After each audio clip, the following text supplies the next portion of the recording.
Hello, subscribers, followers, likers, newcomers sa channel. Welcome sa isang timeless reading. Timeless whether you're watching this a year from now, a month from now, or a week from now. This message could resonate with you. Okay, so wala siyang specific timeline. So, isang pick-a-pile reading ito. You have to pick between group 1, group 2, group 3. Pili kayo sa mga shell na nakalapag sa mga cards. Huwag nyo masyadong i-overthink. Piliin nyo yung shell na mas tumatawag sa inyo. And again, only pick what resonates. Some messages could be for you. Some messages could be for others. Hello, group number 1. This message could be for you. Whether you're seeking guidance right now or kung may dilemma kayo, pick what resonates. First, munutin natin yung sa likod. Ito ang energy nyo ngayon, ang situation nyo ngayon. The world. Gaia, primordial goddess of the earth. Okay. The world. And then oracle cards. Consult an expert. More information is needed. Contact someone with expertise in the area. Ascending the mountain. Keep going forward. In fairness, madaming mountain dito. Parehong mountain. So marami kayong challenges or obstacles na pinagdadaanan or previously pinagdaanan ninyo. I'm seeing na you guys are at the end of a phase and you're almost starting a new cycle in your life. The Fool. Oh, new cycle nga. Diba, zero, bilog, paikot-ikot. The world, bilog din yan eh. Ayan oh, may bilog siya. So, maganda. You guys are progressing. Pero with challenges. Queen of Cups. 7 of Wands. Okay, confirmation itong 7 of Wands na kayo ay nakaranas ng maraming challenges or obstacles recently. Oh, you could have a lot of plans on your mind, pero wala kayong support system. You could be sharing your plans with your family, with your friends, pero hindi nyo nararamdaman ng support nila. Instead, nafe-feel ninyo na they judge you or kinukontra nila yung mga kagustuhan ninyo. So, may confusion kayo kung dapat nyo bang itupad ang mga plano nyong ito. Maaring pag-abroad ito. Maaring pag-tayo ng business, pag-travel, or pag-travel sa isang malayong lugar for studies or academics. The cards say here na to be guided, you have to consult an expert dito sa oracle card.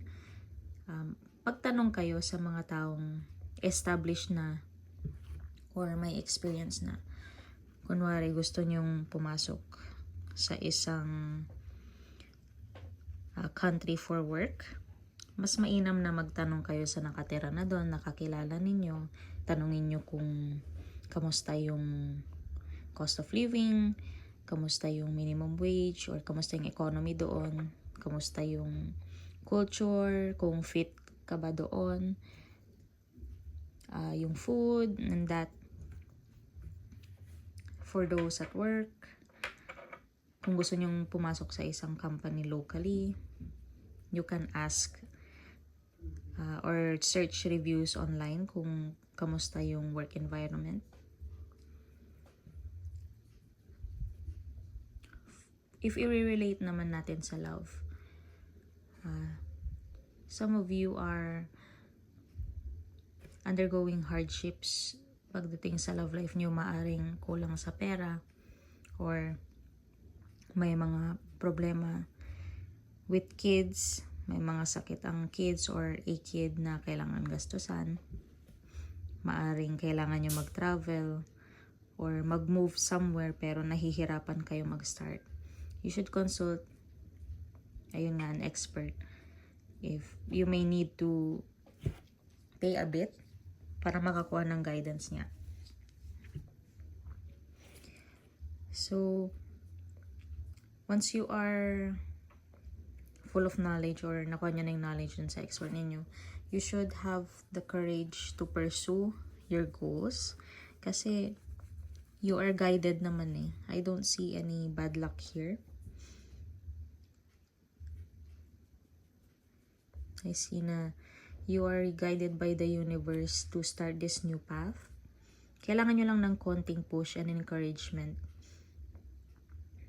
Kung ano man ang pinagdadaanan ninyo, have faith and seek support from those who can support you professionally. So, ayan. Take what resonates, and I hope na this message was meant to find you. Bye. Hello, group number 2. If ito ang pinili nyong shell, this message is for you. Again, take what resonates only. Some messages could be you, some messages could be for others. Bunutin natin yung pinakalikod. Itong energy ng situation nyo ngayon. Knight of Cups.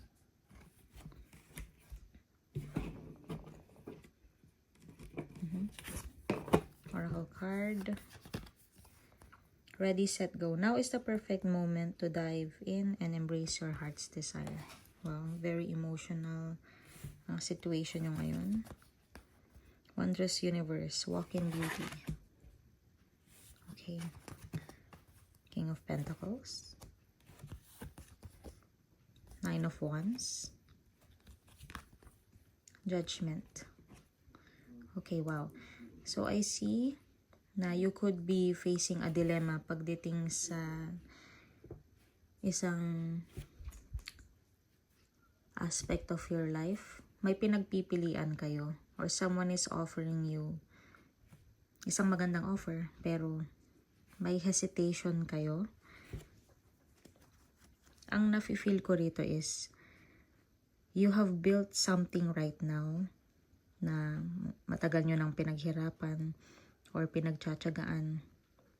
Like, kunwari, may business na kayong na-build through the years that you're proud of, that you have been passionate about. Pero may dumating na offer na opportunity to move abroad.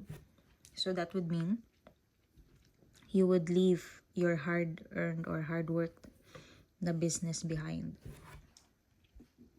So group 2, you are very hard workers.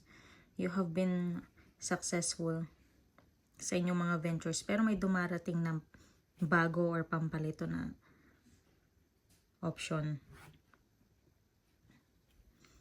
For those in love, maaring nagtsatsaga kayo sa isang person na nag-cheat na sa'yo or nagpakita na ng masama sa'yo pero hinahabaan mo ang pasensya mo sa kanya at ayaw mo naman isayang ang relationship ninyo lalo't ilang taon na kayo.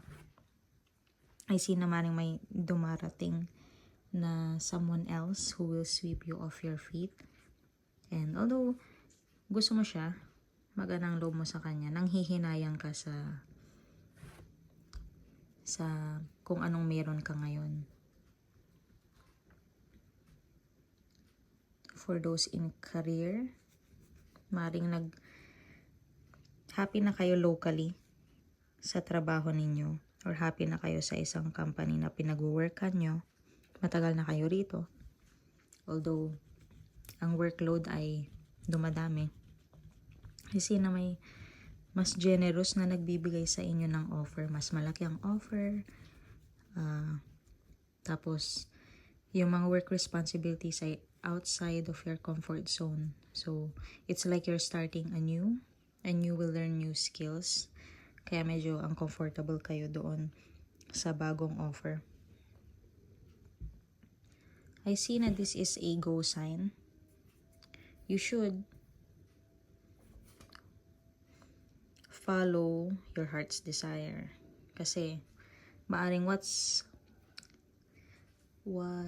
stopping you right now is yung mindset mo na sayang naman yung pinaghirapan mo. Eh, kung pinaghirapan mo nga yan at nagtsatsaga ka, are you really happy though? These cards want to push you towards what you really want and be open to new opportunities. Kasi itong opportunity na ito ay magli-lead sa inyo into further growth or your life's purpose. So that is it, Group 2. I hope na nakatulong ang reading na ito sa inyo. Hello, Group number 3. If you've picked this shell, this message is for you. Again, pick what resonates. Some messages could be for you. Some messages could be for others. Piliin natin itong card sa likod. This is your energy right now or your situation right now. The Star. Naku, bawal yan. Nakalabas. The Star. Okay, maganang energy nyo ngayon. Protection. You, your loved ones, and your possessions are safe and protected by heaven. A lot of divine guidance or otherworldly protection is by your side. Passion and pleasure. Savor your life. Oh, wow. Page of Wands. Queen of Wands. Ace of Swords. Okay. So, ang unang nakukuha ko rito ay may mga health concerns kayo sa inyo or para sa family ninyo. Maaring may hereditary disease kayo or disease na namamana. O kaya may possibility na magkaroon ng disease, maaring masyadong mataas ang mga lab results nyo. These cards want to tell you that you should remain hopeful and you should put in the effort to stay healthy. And huwag kayong masyadong mag-worry kasi yung negativity ninyo ay mas lalong mag-a-attract yan ng negativity or bad luck eh. The more negative you are, the more na pangit din ang spiritual health nyo. So you should try to remain positive, mag-focus na lang kayo sa fitness goals nyo at mag-focus kayo sa pagpapagamot. Okay? I hope na you guys will be well, which is sinasabi naman ng universe is magiging okay kayo. You just have to, be happy. You have to live your life. Ayun, yung savor your life. The more na happier kayo, the more na gagaling kayo. For some of you, I see employees or freelancers na very hopeful sa kanilang career. May inaasahan silang goal na makakamit. Maaring promotion ito. Some of you may be aiming to get a car loan or get approved for a house loan. May gusto kayong mabenta. Sinasabi ng cards na makukuha nyo to eh. There is a lot of luck and positive energy in this reading. Kailangan nyo lang magtiwala. Magdasal, magtiwala, invoke positive energy into your aura para mas maka-receive kayo ng blessings. Okay. Mas maganda na may mental clarity kayo kasi the more na nag-iisip kayo ng mga worries, the more na ma-manifest nyo yun. So try to keep positive. Okay. Those in love, maganda rin naman ang love life ninyo. Though, nasa stage na kayo na nagpapakilala na yung partner nyo ng mga friends or family niya. So, medyo wary kayo or cautious sa mga friends or family na pinapakilala niya sa'yo. Remain faithful And be open to meeting these people. Kasi they don't hold any ill intentions naman.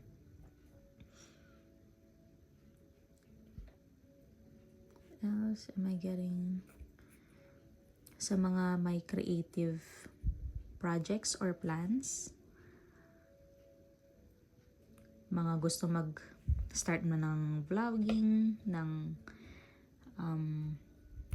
mga agency, graphic design agency, use your networks and i-push nyo lang yan kasi you have the talents and skills naman for that. Okay, so ayan ang message nyo for group number 3. Again, take what resonates and I hope this reading has helped you.